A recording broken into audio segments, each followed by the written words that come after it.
Just want to point out that I'm not okay in any way, shape, or form and have zero idea how I'm going to be able to wait for Season 3 until the end of this year, bare minimum. We gotta stay strong, fellas. We gotta stay strong. I'm not sure if I've ever felt so much uncertainty when it came to the fates of certain characters after King's Tide. I don't even think True Colors had as many uncertainties around what the fates of multiple characters would be as King's Tide did. It's crazy too because with the amount of revelations this episode had, you'd think that wouldn't be the case. I'm gonna have so much fun with this one, not only singing this episode's praises, but theorizing on what could happen during the 44-minute special trifecta. But before we get into the nitty-gritty of this episode, I'd like to thank today's sponsor, Raid Shadow Legends. Raid Shadow Legends has taken over and gaming will never be the same again. Raid is the first game to bring a true console-level experience to your phone. They've truly set a high bar and there's no going back. You can explore millions of champion combinations and master countless tactics as you take on raid bosses, dungeon runs, campaign battles, and even PvP arena matches. With hundreds of artifacts to equip and over 600 champions blessed with unique skills, you can build your team, grind your champions, and raid your way. One of my go-to picks has been Cythalia. Cythalia is a great support champion. She's pretty much useful everywhere. The super-powered healing and a team support from her second skill, able to dramatically heal a single target and remove all of its debuffs, then heal the rest of the team if she overheals, and it's a super low cooldown. With my second pick being Sile of the Drakes, the most popular legendary champion in Raid, not just because everyone gets her for free, but her default skill has a chance to place a decreased special defense buff and decrease their turn meter. It's really good against bosses that aren't immune. She's not specifically good at the arena, but she can find a place there too. And there's a ton happening in Raid this month with some new champions, an update to Tag Arena, and a full schedule of special events and tournaments. But here's the main event. Raid's currently running a special Deliana chase event where you can get your hands on the amazing Deliana, a brand new legendary champion from the High Elves faction, just by logging in. All you have to do is log in and play Raid for 7 days between now and July 20th, and you'll get Deliana for free. That's it. It's all you have to do. Deliana is one of the strongest support champions in the entire game and can help carry your team past many of Raid's tougher challenges. You don't want to miss her. This is the best time to get started in Raid, and if you click my link in the description or scan my QR code here on screen, you'll get a free starter pack worth almost $40. And we're talking 3 free champions at once, Misericord, Tiger Soul, Romero, plus 10 magic XP brews, 10 force XP brews, 10 spirit brews. That's ginormous. They gave only 1 champion in the past, so don't miss your last chance to get such big rewards. All this treasure will be waiting for you here. It's that easy. Just click the link in the description and I'll see you in game. The gifts keep coming. All new players, listen up. Once you're in game, just enter the promo code MyDeliana to get your hands on everything. It's so simple. Get 50 XP brews to instantly get your legendary hero Deliana to max level 50, as well as a ton of silver. The clock's ticking, everyone. Log on now. The episode opens with King dreaming of the Collector again, only this time he's able to listen to Bellows talking to the Collector as well. Bellows continuing to promise to let the Collector out, just adding on to the deal that the draining spell has to finish working first. You can tell even by the tone of Bellows' voice this time, he's completely full of fecal matter. Usually Bellows is pretty good at covering his voice to make his BS sound genuine, but even I could smell the stench of that live from here. King eventually wakes up from his nap on the blimp with the Luz rescue crew, only these guys aren't getting along very well. King seeing this feels bad that not only can he not do enough to help Luz, but these guys can't even help each other get there. This becomes a reoccurring theme throughout this episode, i.e. King wanting to help stop the Day of Unity as much as he can, but is constantly getting sidelined so he won't get in danger. Looks like it was hunger pains the whole time, huh? And I couldn't have thought of a better time myself than to drop the Mittens nickname origin in a finale episode. The mystery is finally solved. Cut to the Titan's Head where Bellows kicks off the Day of Unity, telling everyone with the power of the eclipse, wild magic will be wiped out forever, leading to all the Coven heads taking the center stage. We then see Ida and Rain's side of things as they prepare to say goodbye. Good lord, did those scenes hurt, especially when Ida turned her back and saw the vision of all her Hexside classmates smiling, just to fade to the present day Lilith and Rain looking incredibly depressed. It looks like Bellows was onto them after all, making Darius and Everwolf move from each side of Ida to be replaced with Gray and Terra. How fitting that the other 2 Coven heads that played prominent roles in the story before take their places. Also, it was really cool to see how the markings Bellows did for the draining spell were extremely similar to the projection that appeared when he first encountered the Collector. Once again, very fitting since the Collector was the one who gave Bellows the know-how on that spell. Bellows teleports himself back to his Titan head chamber where the Collector eagerly awaits to be freed. I can't believe this man had his pilgrim clothes on under his Emperor uniform this entire time. I get those are your Earth clothes, but good lord homie, I bet you reek. He tells the Collector he's only got enough Titan blood to make a single trip back to Earth, meaning he won't free him with the Titan blood. Taking taking pleasure in this fact, actually. These were some very sinister scenes because even though we knew it wasn't true yet, it felt like Bellows had won already here. He ditched the collector, he threw Kiki aside, had the portal working, you know, everything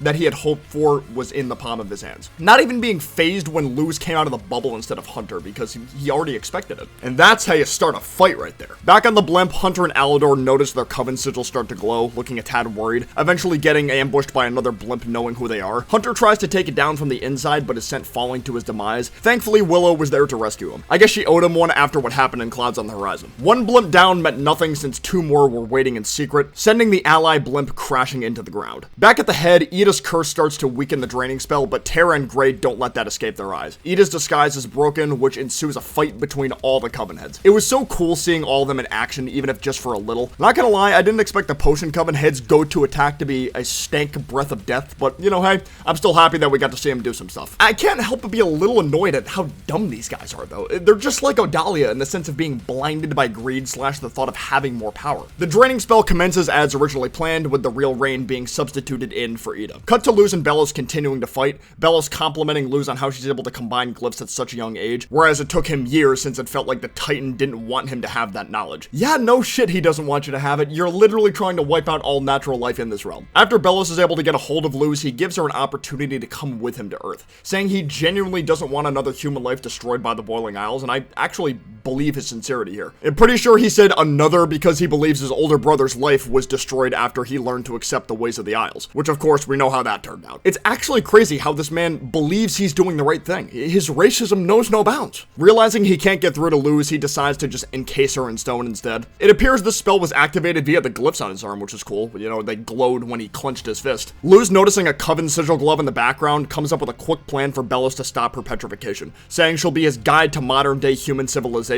as long as he spares Luz's loved ones. He agrees, so they try to shake on it. Little did he know, Luz was concealing the sigil glove with a glyph the whole time, branding him with one. The ultimate swindler was swindled himself by a teenage girl. How the tables have turned. The draining spell begins to take full effect now that the eclipse is set in. All the coven heads start to pass out, most of them in regret after realizing what the draining spell is actually doing. Bellows begins to go berserk after being tricked like this too, turning into the same beast seen in Hollow Mind. See, this makes me wonder, if Bellows really was able to go back to the human realm, would he even be able to, you know, survive for that long? He's been kept alive this whole time because of magic consumption. With magic not working on Earth, wouldn't that in theory just cancel out the Palisman magic? But at the same time, someone like V is able to shapeshift on Earth, so I mean, We now see King falling in and out of consciousness after the blimp crashed. Alador is left behind to deal with the Abomatons, and this is the last we see of him for the remainder of the episode. When King finally comes to, he notices a crack in his skull while they ride to the head. You can see a lot of the animation budget went into Bellows' monster form. Whenever this freak of nature moves, it looks so smooth. You see him schmooving behind Luz like that? It's so good. King is put to the side again by Gus being told to stay out of danger. He falls down some steps where he finds Kikimora still lurking. She lets King know about how the Collector is the only one powerful enough to stop the draining spell. He's a child from the stars whose power even Bellows feared. Hence why he never planned to let him out in the first place. Wait, so let me get this straight. If Kiki was listening in on Bellows' combos with the Collector all this time, how on planet Earth did she not know about the draining spell? I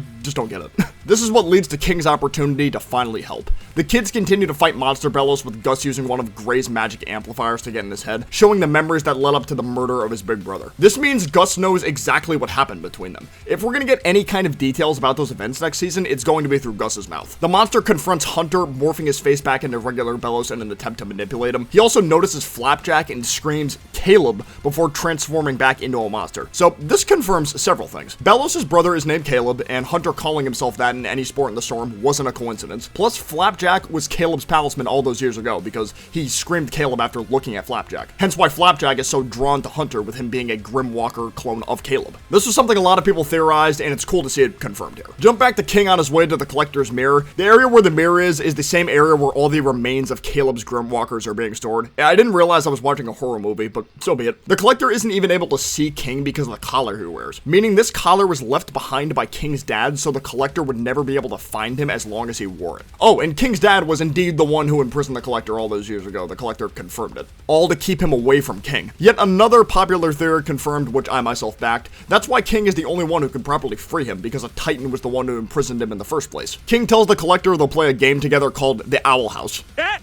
He said it! He said it! Only problem is they need players and won't be able to have other players if the draining spell wipes everyone out. So the Collector agrees to stop the spell if they're able to play the game together. The sequence of the Collector on the verge of being freed, combined with the music that was playing, was so insanely epic. It really gave off the vibe that some shit was going to go down any second, and you know, it did. As for Ida's POV, she's not doing so well. That is, until Rain comes in to rip off Ida's arm that had the sigil on it, not even feeling it because of the curse. Please don't tell me that's the last of Rain. I swear to God, please. We then see the Collector's mirror break in two, freeing him into the real world completely. See, based on how the mirror broke, it looks like the same kind of break on the mirror the Titan Trappers had. Does this mean the Collector was imprisoned in that other mirror before King's dad put him in, the one Bellows found? Or was there another Collector before this one?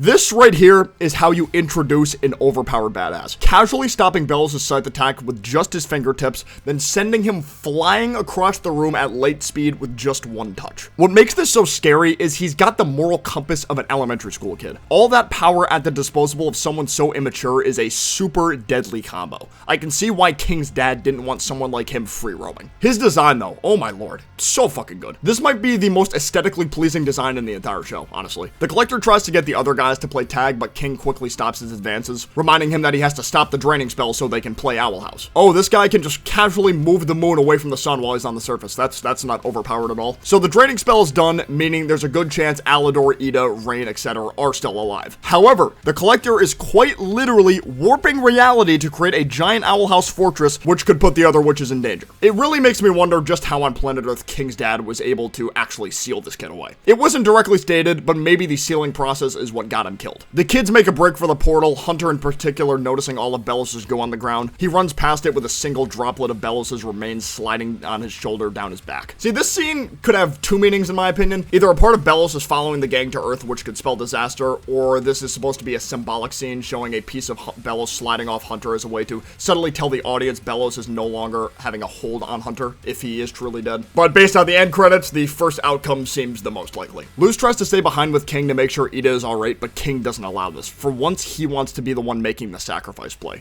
So he does. He uses his Titan Yell to blast Luz into the portal, being left behind with the Collector to play the game. His dad's worst nightmare has come to pass. The episode ends with the kids arriving at Luz's house, Camilla answering the door in shock. Being done in a very similar fashion to when Anne returned to Earth in Season 3. Speaking of Anne, there she is in the newspaper. No, you fools, it's not a hoax. While waiting for Season 3 is going to suck, I think what sucks even more is knowing it's going to be cut down to just 3 44-minute specials. That fact already sucked before, but with seeing how this finale went, it sucks even more now. How are the kids gonna get back? Maybe V could somehow be the key? You know, what if she's able to morph into King for Titan Blood use? Would that even work? And let me know in the comments below what you thought of this episode / any theories you have related to Season 3 content. I would love to know your thoughts. I really want to see more of the Collector and how his new utopia is going to look once Luz's gang returns. Of course, if you enjoyed this video, be sure to leave a like down below. It helps out a ton. But for now, I will see you guys next time. Peace out. Take care. Bye-bye.